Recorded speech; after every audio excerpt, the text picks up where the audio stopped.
Assalamualaikum warahmatullahi wabarakatuh. Halo teman-teman semua, selamat datang lagi di Alur Cerita. Oke, kali ini Alur Cerita ingin menjelaskan sejarah berdirinya Muhammadiyah. Ladang bakti besar Kiai Dahlan adalah di Perserikatan Muhammadiyah sebagai gerakan reformasi dan pembaharuan pemukiman Islam.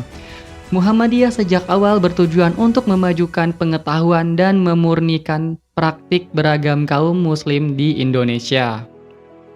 Muhammadiyah adalah bentuk respon Kiai Dahlan atas situasi yang tidak menguntungkan yang dialami kaum muslim Indonesia pada saat itu. Dunia Islam telah goyah, Imperium Turki Utsmani mulai rapuh, sementara berbagai negeri muslim termasuk Indonesia itu sendiri dijajah oleh bangsa barat, melahirkan kemiskinan, ketertinggalan, dan kebodohan. Pada tahun 1912, Kiai Dahlan bersama para koleganya di Kauman mendirikan Muhammadiyah atau Organisasi Muhammadiyah.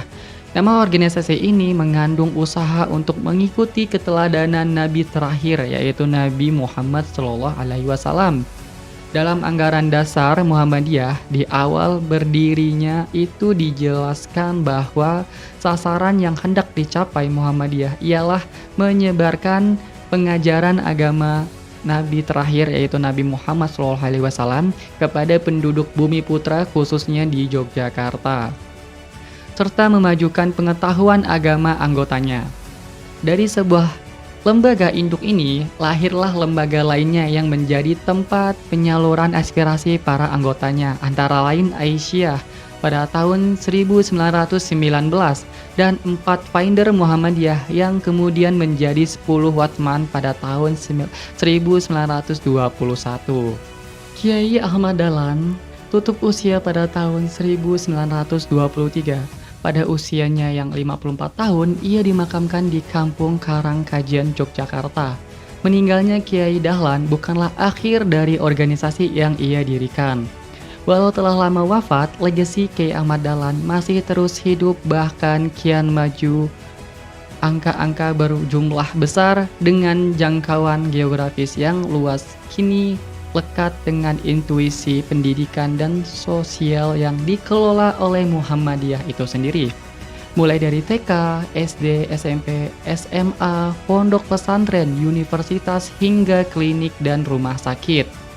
Dilansir dari channel YouTube Suara Muhammadiyah TV, Profesor Dr. Abdul Munir Mukan dan Dr. Zuli Qodir MAG mengatakan bahwa satu gagasan yang menjadi acuan dan kemudian menjadi pemandu langkah itu mungkin seperti tadi bisa dibaca. Jadi kalau dari Surat Al-Maun ya, lalu kemudian itu bisa dirangkai, lalu kemudian dari kesaksian Dr. Sutomo, kemudian dari asas PKU. Mungkin orang-orang Muhammadiyah sekarang saya belum memperoleh komentar ya, karena saya yang pertama kali melontarkan dan saya yang pertama kali menemukan. Asas PKU itu begini. Muhammadiyah mendirikan panti asuhan, mendirikan rumah sakit, mendirikan sekolah, mendirikan organisasi itu bukan membantu orang ya, yang memerlukan, bukan dengan maksud untuk mengubah mereka yang tidak Islam menjadi Islam, yang Islam tapi bukan Muhammadiyah menjadi Muhammadiyah, bukan, sama sekali bukan. Semuanya dilakukan demi kemanusiaan. Sebuah organisasi pada awal mula berdiri dan kemudian bisa membesar, satu, ada orang yang mendukung. Yang mendukung itu adalah orang yang paling dekat. Orang yang paling dekat apa? Tentu keluarga. Dan kedua adalah dengan keikhlasan. Karena kalau tidak di awal, tidak didasari dengan keikhlasan atau ketulusan untuk membuat organisasi, begitu para pendiri, para keluarga meninggal, maka akan habis. Yang terjadi adalah rebutan apa yang ditinggalkan. Tapi karena ada ketulusan, keikhlasan, walaupun ini dibangun dari keluarga dekat, ya, keluarga inti dan keluarga jauh, maka tidak kemudian jadi rebutan ahli waris, gitu loh. Tapi kalau tidak ada tentang keikhlasan dan ketulusan, dugaan saya akan terjadi perebutan para ahli waris.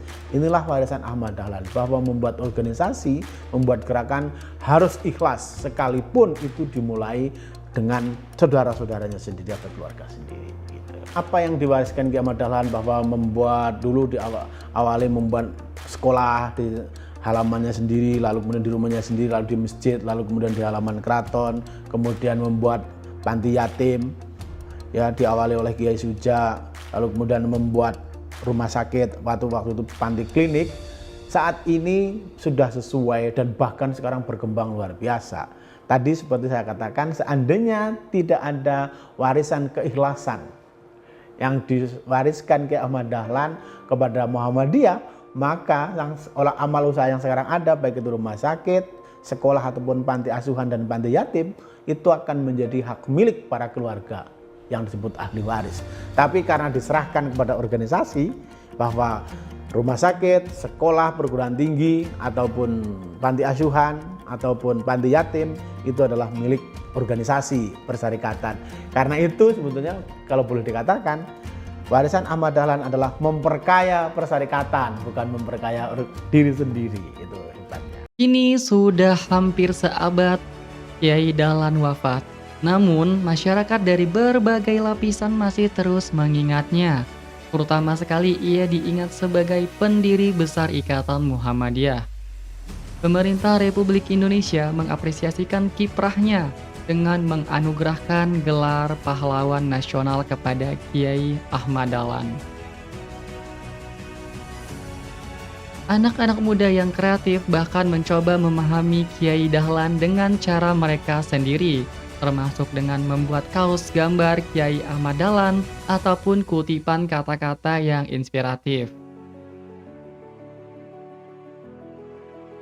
Bagi mereka dan tentunya juga bagi banyak orang lainnya, Kiai Ahmad Dahlan bukan lagi tokoh kauman, melainkan sudah menjelma menjadi tokoh dunia. Dari siapa mereka bisa belajar menjadi soleh sekaligus maju dan modern. Buat sesuatu dengan tulus ikhlas tanpa adanya pamrih yang diharapkan dari pujian orang. Yang ada bahkan cibiran, ya. Dicibir, nah karena ikhlas dan segala macam maka ada ketabahan. Oh, orang itu butuh tabah dalam masalah istiqomah. Selain ikhlas tabah, maka harus ada cara bagaimana orang itu menerima yang disampaikan. Dakwahnya itu loh, dakwahnya itu kontekstual. Karena pada saat itu masyarakat belum banyak yang ngerti tentang Islam, maka mengajarnya yang gampang-gampang, Islam yang dasar-dasar. Karena waktu itu masyarakat banyak yang penyakitan, kurang sehat, maka buat tempat kesehatan, balai pengobatan, rumah sakit. Karena banyak masyarakat yang masih bodoh, maka buatlah sekolahan. Ini pemikiran yang sangat kontekstual sekali. Karena itu berpikir, bertindak, sekarang harus kita lihat adalah dalam konteks yang sangat kontekstual. Yang kontekstual, yang ketiga adalah jangan menyerah terhadap tantangan yang dihadapi. Itulah yang menurut saya warisan Ahmad Dahlan. Jadi pemikiran yang tangguh, yang ikhlas, dan jangan menyerah terhadap keadaan. Oke, cukup sekian cerita singkat mengenai sejarah berdirinya Muhammadiyah. Buat teman-teman semua yang belum subscribe, tekan tombol subscribe-nya dan nyalakan loncengnya agar teman-teman tidak ketinggalan alur cerita lainnya. Dan share juga ke teman-teman kalian juga agar teman-teman kalian tahu alur cerita sejarah berdirinya Muhammadiyah. Alur cerita mohon pamit undur diri. Assalamualaikum warahmatullahi wabarakatuh.